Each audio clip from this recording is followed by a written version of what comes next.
इसके अंदर गुड़ मिला रहे हैं। 2 किलो गुड़ का गोल बना दिया। ये हम इसके अंदर मिला रहे हैं गाय का ताज़ा गोबर। दूसरी चीज़ होती है छाछ। छाछ हम भैंस का भी उपयोग कर सकते हैं, गाय की भी उपयोग कर सकते हैं। छाछ इसलिए मिलाते हैं कि इसके अंदर लैक्टोबैसिलस जो बैक्टीरिया है और भी कई सारी चीज़ें हैं वो हमारे लिए फ़ायदेमंद होती है। 1 टन वेस्ट के लिए 30 लीटर छाछ हम इसके अंदर मिलाते हैं। अब ये गोल हमने पूरा इसके अंदर बना दिया। ये गोबर के ढेर के ऊपर इस प्रकार से छेद कर रहे हैं मुरली जी। ये गोल मैं इसके अंदर भर रहा हूँ जी, ये लीजिए। अभी इस प्रकार से मैं ये गोल पूरा भर दूंगा। छेद भरने के बाद ये गोल पूरी रेवड़ी के ऊपर जाएगा।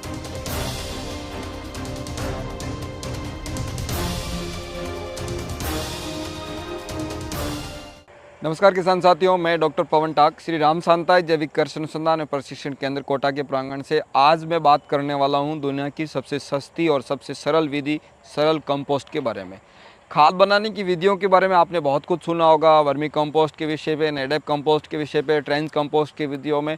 इसी के अनुसार कई प्रकार के कल्चर, कई प्रकार के कंपोजर जिसको डिकम्पोजर बोलते हैं, इन सब के बारे में सुना होगा, लेकिन कहीं ना कहीं किसी प्रकार की कठिनाई उसके अंदर सामने आई होगी। हमारे अनुसंधान केंद्र की हमारी पूरी टीम ने एक पूरा प्रयास किया कि किस तरह सरल विधि को हम विकसित करें। तो हमने 14 प्रकार की विधियों पर काम किया, देश के अंदर पर होने वाली हर विधि पर काम किया और उसको थोड़ा तोड़ा भी, थोड़ा मरोड़ा भी। किसी में गुड़ डाला तो किसी में छाछ डाला, तो किसी में केवल गोबर डाला, तो किसी में गुड़ गोबर और छाछ भी डाला। इन 14 विधियों की अनुसंधान की सापेक्ष ट्रायल के बाद में जो अच्छा रिजल्ट आया वो सरल कंपोस्ट के रूप में गुड़ गोबर और छाछ वाला आया। अभी हम इस वीडियो के माध्यम से भी आपको दिखाने वाले हैं कि ये गोबर की, इस वेस्ट की, भैंस की, बकरियों की या किसी भी प्रकार का कोई वेस्ट है, इसको खाद में कैसे बदला जा सकता है, कितने दिनों में बदला जा सकता है, क्या क्या इन चीज़ों की आवश्यकताएं पड़ेगी, क्या इसमें खूबियां हैं, क्या इसके अंदर सावधानियां हैं, ये सब चीज़ों की जानकारी इस वीडियो के माध्यम से हम आपको देंगे।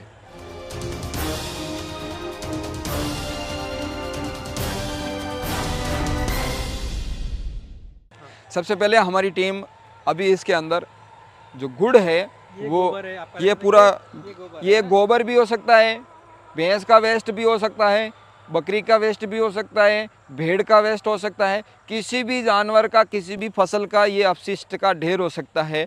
इसको हम खाद के रूप में बदलने का प्रयास शुरू करेंगे। सबसे पहले ये ध्यान रखना है कि ये हमारा यदि 2 से 3 महीने ज़्यादा पुराना है, ऊपर कंडे जैसे ये, जैसा ये ऊपर मैं कंडे ले रहा हूँ ऐसा नीचे तक है, तो मोटर चला के हम इसको गीला करेंगे। लेकिन ऐसा नहीं है, ये हमारा नीचे पूरा गीला पड़ा है, तो हमारे लिए 200 लीटर पानी 1 टन वेस्ट को खाद में बदलने के लिए पर्याप्त है।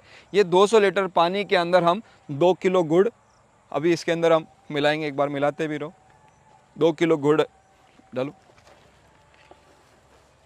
ये गुड़ हम लोग इसके अंदर डालेंगे। ये लोकेश जी इसके अंदर गुड़ मिला रहे हैं। 2 किलो गुड़ का गोल बना दिया और ये गाय का गोबर। अब यहाँ पर एक बात क्लियर हो रही है, वेस्ट चाहे कोई भी हो सकता है, गाय, भैंस, बैल, बकरी, घोड़ा, गधा, किसी का भी वेस्ट हो सकता है, फसल अपशिष्ट हो सकता है। हमें खाद बदलने के लिए, बनाने के लिए गाय का गोबर 30 किलोग्राम चाहिए, क्योंकि डिकम्पोजिशन के बैक्टीरिया केवल गाय के गोबर में होते हैं। तुलनात्मक जांच में भैंस है, दूसरे जानवरों में नहीं पाया गया, इसलिए हम गाय के गोबर को तवज्जो देते हैं, ताज़े गोबर को तवज्जो देते हैं। ये हम इसके अंदर मिला रहे हैं गाय का ताज़ा गोबर। ताज़े का भाव ये है कि वो 2 से 5 दिन तक उसके बैक्टीरियल एक्टिविटी अच्छी रहती है। तो हम इसके अंदर 1 टन वेस्ट के लिए 30 किलोग्राम ताज़ा गोबर इसमें मिला रहे हैं। दूसरी चीज़ होती है छाछ। छाछ हम भैंस का भी उपयोग कर सकते हैं, गाय की भी उपयोग कर सकते हैं। छाछ इसलिए मिलाते हैं कि इसके अंदर लैक्टोबैसिलस जो बैक्टीरिया है और भी कई सारी चीज़ें हैं वो हमारे लिए फ़ायदेमंद होती है। ये इसके अंदर मिला रहे हैं। 1 टन वेस्ट के लिए हम लोग धीरे धीरे 1 टन वेस्ट के लिए 30 लीटर छाछ हम इसके अंदर मिलाते हैं। ये 200 लीटर पानी के अंदर 2 किलो गुड़, 30 किलोग्राम गोबर और 30 लीटर छाछ। अब ये गोल हमने पूरा इसके अंदर बना दिया और ये इस तरीके से बढ़िया गोल दिया। अब बाकी विधियों में क्या होता है, इसको बनाने के बाद 5 दिन रखना, रखने के बाद 5 दिन के अंदर अंदर उपयोग करना। ये विधि सरल क्यों है, इसकी शुरुआत यहीं से हो गई। ये 200 लीटर का ड्रम, इसके अंदर गुड़ गोबर छाछ डाला और कहीं नहीं रखना, तुरंत हमें उपयोग करना। अभी आपके सामने इसको उपयोग करेंगे। लाइए बाल्टी। अब उपयोग करने की विधि है, जैसा आप वहाँ पर देख रहे हैं हमारी टीम उस गोबर के ढेर के ऊपर छेद कर रही, लिया बाल्टी पर, ये गोबर के ढेर के ऊपर इस प्रकार से छेद कर रहे हैं मुरली जी। जगह जगह नीचे तक हम इसमें ढेर के अंदर छेद कर देंगे, एक एक 1.5 फीट की दूरी के ऊपर। ये ध्यान रखने वाला विषय है कि ये हम इसके ऊपर इस तरीके से छेद कर रहे हैं। अब ये छेद कर दिए, छेद करने के बाद में हम इसके अंदर जो हमने गुड़ गोबर और छाछ का घोल डाला बनाया था, इसको हम इसके अंदर भर देंगे। अभी आप देखिए, ये घोल मैं इसके अंदर भर रहा हूं जी, ये लीजिए। अभी इस प्रकार से मैं ये घोल पूरा भर दूंगा।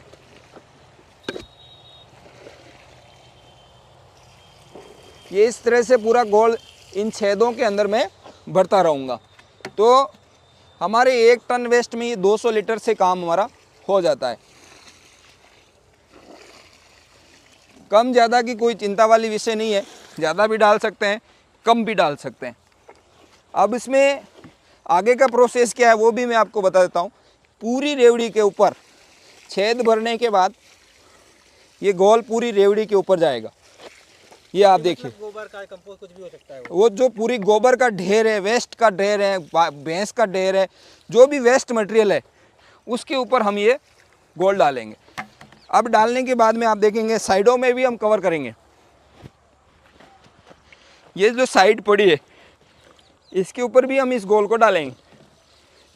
ये पूरा वेस्ट पड़ा है, इसके ऊपर इस प्रकार से हम डालेंगे धीरे कचरा। ये इस तरीके से पूरी रेवड़ी को, पूरे इस ढेर को, पूरे इस वेस्ट को हम गोबर से घोल बना के डालेंगे। इधर लियो। अब क्या करना है आगे का मैं प्रोसेस आपको बताता हूँ। जो भी खाद का ढेर है, सूरज की सीधी किरणें, बारिश का सीधा पानी, यदि इसके ऊपर पड़ता है, इसकी गुणवत्ता का जो परसेंटेज है वो 80 से 90% ख़त्म हो जाता है। हमें इसकी गुणवत्ता को बचाने के लिए, इसके ऊपर सूरज की सीधी किरणों से बचाने के लिए और बारिश की बूंदे से बचाने के लिए इस प्रकार ये गोबर का घोल डाला, ये पूरी परत बन जाएगी। और दूसरा, अभी इसके ऊपर हम कचरा ढक देंगे। अब ये कचरा जो ढकने के बाद में क्या होगा, इसके हिट कुछ भी फसल का कचरा है, कचरे के अंदर किसी प्रकार का बीज नहीं हो। यदि हमने किसी प्रकार की खरपतवार का कचरा लिया है तो उसमें ये ध्यान रखना है उसमें किसी प्रकार का बीज नहीं हो। दूसरी बात, गेहूं का भूसा, धान का भूसा, कुट्टी किया हुआ वेस्ट जो है वो ऊपर के अंदर, ऊपर का जो हमारा कवर करने का सिस्टम है, इसके ऊपर नहीं डालना। क्यों नहीं डालना? क्योंकि ये ऊपर की ढेर कचरे में बदलेगी, खाद में नहीं बदलेगी, ये सीधी कच्ची ही खेत में पहुंचेगी। कच्ची खेत में पहुंचेगी तो उस जगह पर पोषक तत्व पर्याप्त नहीं मिलेंगे, वहाँ की फसल पीली पड़ेगी।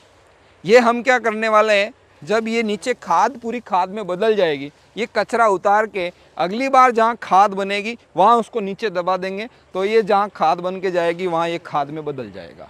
तो ये कचरे में हमें ध्यान में रखना है कि हमारी जो कचरे के अंदर भूसा या इस प्रकार की कोई चीज़ काम में नहीं लेनी। पुआल कर सकते हैं, कोई पुआल ले सकते हैं, किसी पेड़ पौधों की पत्तियां ले सकते हैं, डालियां ले सकते हैं, गन्ने का पुआल ले सकते हैं, कोई भी चीज़ इसमें काम में ले सकते हैं। हरी हो चाहे सूखी हो, कोई भी हो, कोई तकलीफ नहीं है। इसके ऊपर पूरा डाल के चारों तरफ से पैक करेंगे, साइडें भी बाकायदा हम लोग पैक करेंगे, पूरा एकदम अच्छे से पैक करेंगे। दूसरा एक विकल्प हमने ये भी देखा, यदि हमारे पास में कचरा नहीं है, बता रहा हूँ, ये कचरा नहीं है हमारे पास में, हम तिरपाल ढक सकते हैं, बोरी ढक सकते हैं। ऐसा ज़रूरी नहीं है कि कचरा ही ढकना ज़रूरी है। कितने दिनों में बनेगा ये एक विषय। तेज़ गर्मी पड़ेगी तो इसका टाइम 2 महीना हो जाएगा।